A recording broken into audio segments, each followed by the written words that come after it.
Hey, well, welcome back to this channel. Today we're going to go through the topic of how to break an ancestral curse.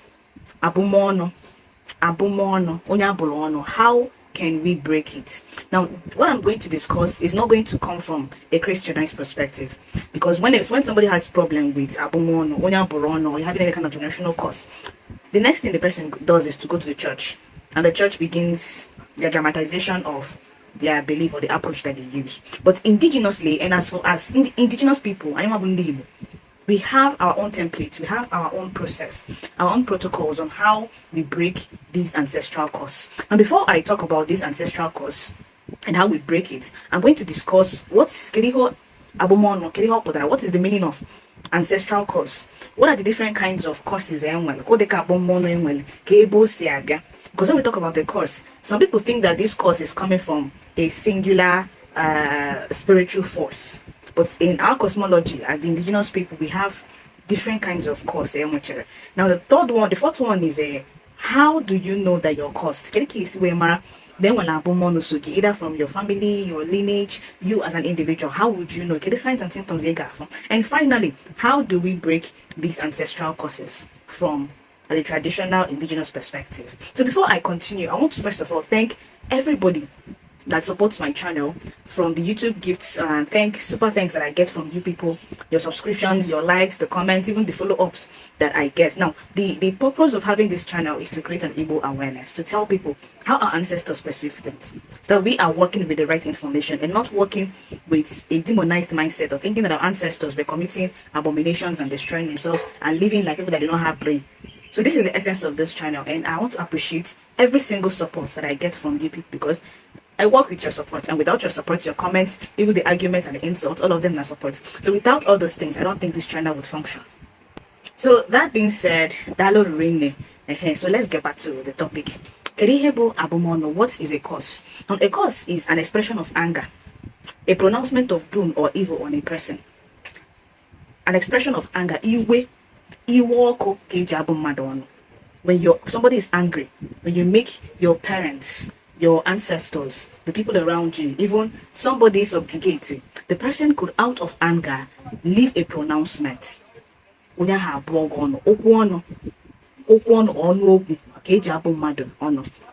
people by the pronouncement of the words of our mouths. This is how a curse comes into reality.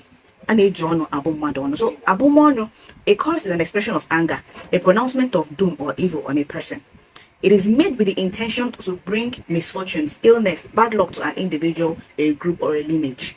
The whole essence of madono is so that that person would feel and be put in the position that the person puts you. Mostly why people curse people, but when somebody does a thing to you and the thing hurts you so bad in such a way that the only way you can express that anger is to lay a curse, to pronounce, to make some words on that person and telling that person, follow.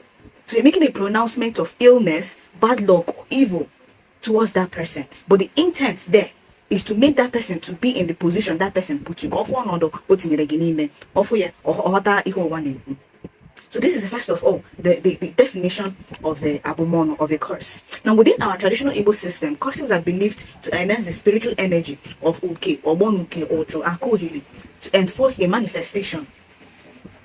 Now what this thing means is that when an aged father when an aged father lays a curse on his child, when he does that, what picks up that curse with these malignant or negative energies that in Igbo we see as uke or bonuke or akohili. This is where you now hear things like sonya, uke na monya, or bonunya modifendo bonuke, onya na akohili.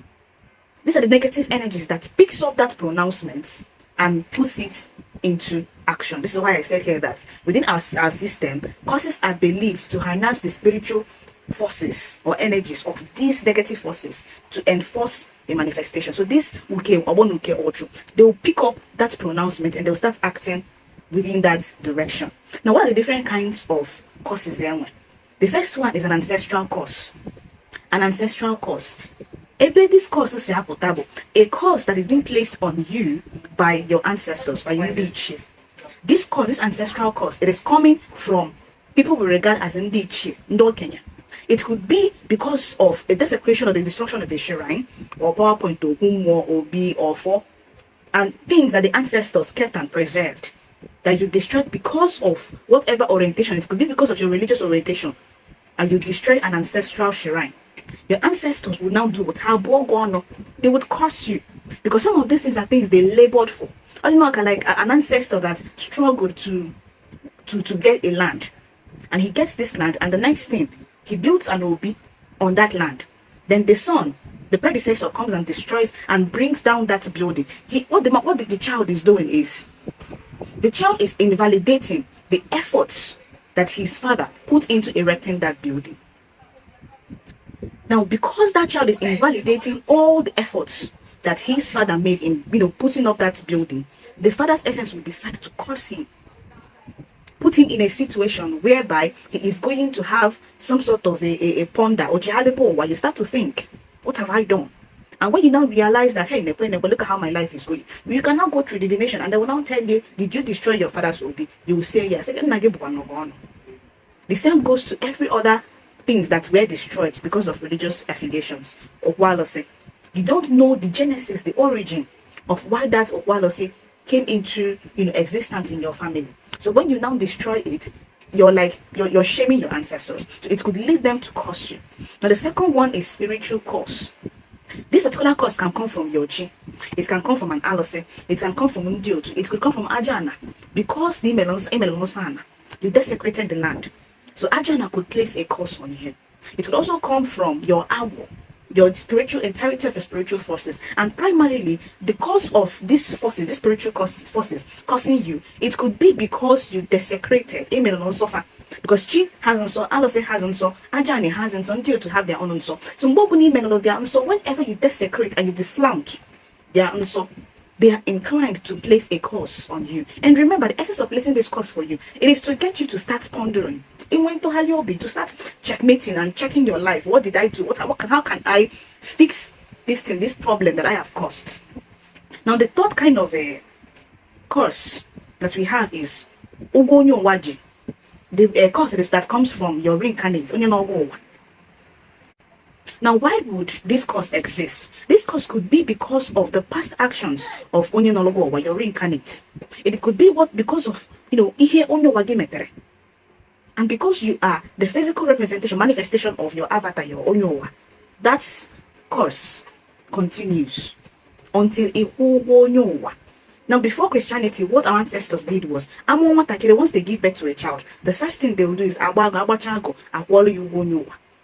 because it comes to an assumption that some people can live their life, but you can do something you're not supposed to do. So but there are situations where the pain of that is not enough because of the gravity of the offense that was committed by your reincarnator. Now, another kind of action could be unpaid loan or injustice that was committed towards other people. Your reincarnator was, when people that saw him, or the stories and the tales that they are being passed on to you, when you hear it, I said, this person was a strong man when he was alive. If a strong man is a good man, it is okay. But if that person is a strong man and his character is questionable, you're into trouble.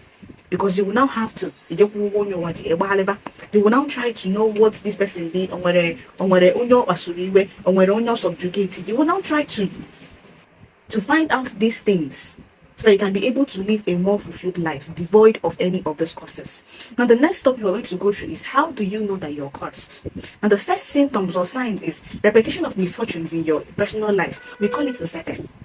It's an Afa language. If you go to Afa, I say, hey, a second. Or they will tell you a second or second ebuharegi.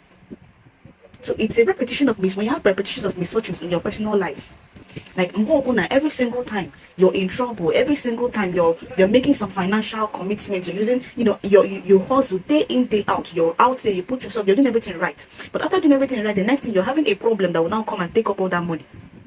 So you're now having a repetition of misfortunes in your personal life and second. The next one is near success syndrome.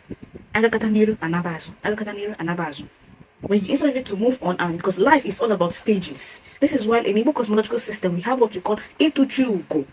It is a process or a ritual whereby in our tugo you're placing another form of achievement on the head of your chi. So we symbolize it by bringing an ugo feather, and placing it in the head of the the physical the effigy that represents your chi. You're placing that ugo on that effigy. So life is all about stages. When you say yourself that it's an indication that something is wrong. The next is repetition of misfortunes, backwardness in a family, especially within when you're seeing it within the first child, maybe Ada or Diobara, or just the sons of the lineage, Ada and Guru. You will see that the sons are not the sons are not moving forward. They are stuck in a limbo. The same thing you now see if it is in a lineage, the first child. You will see that they're still having these kinds of drawback. To Igbo, it's an indication that something is wrong.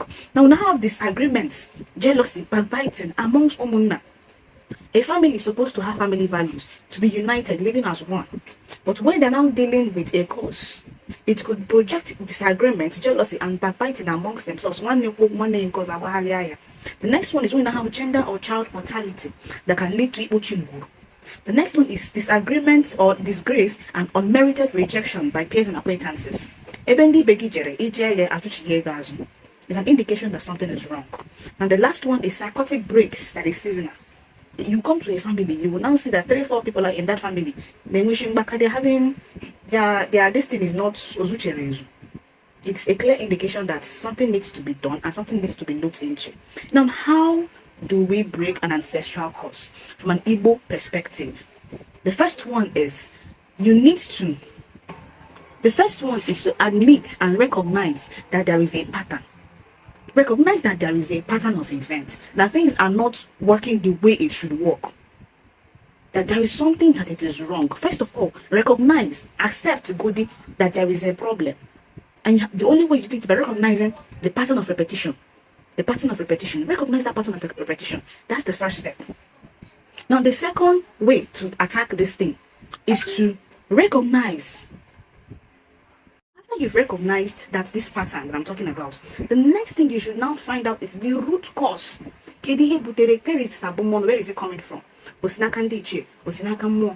is it coming from? It is vital. These informations are vital because what we do is we look towards a more reasonable and amendable way, such as we try to restitute, we try to hold ourselves accountable. But when you go to a church for these kinds of breaking this thing, they will start praying all ancestral curses, all this one die by fire. But there is a reason why it exists. So ancestors try to understand why it exists. Because we believe that there is a reason. So there has to be a reason why this cause exists. Now, once we find out why this cause exists, the next thing that we now do is to restitute and hold ourselves accountable for such wrongdoings. Once you find out, you say, hey, I'm sorry, maybe Nemaroma. It could be because of what they told you outside. You're holding yourself accountable and you're sorry for what you did. So you can now tell them, please forgive me. And they will now recommend some restitution rituals that you perform that is targeted at getting your ancestors to forgive you. And that's what you need. Because of injustice, maybe you were in a position higher than that person in your previous reincarnation. You will know that you now have to look for the family that you offended and ask them to forgive you. This is nature holding you accountable to the wrongdoings, and not just about you saying Holy Ghost fire and trying to cast and bind. We try to restitute. We try to take towards the approach of accountability and caution. Now, and the reason why all these things happen is because of Elowa. The reasons why our ancestors go through the path of restitution is because of Elowa, because we believe that you are the same essence, the same energy again. So because you are the same energy, the same essence, the same consciousness, you afflicted that pain in your previous reincarnation. Therefore, you now have to come and restitute and say that you are sorry and be held accountable for the pains that you inflicted in your previous reincarnation. And once that is done, you can now go on to live your life in a much fulfilled way. And it's as simple as that. So this is the Igbo process of how we do what? How we basically break ancestral or any kind of curse within our Igbo system. So don't forget to join this channel, subscribe. If you have any questions, my office are always open. I can always attend to any single question that you have. And until next time, take guys here.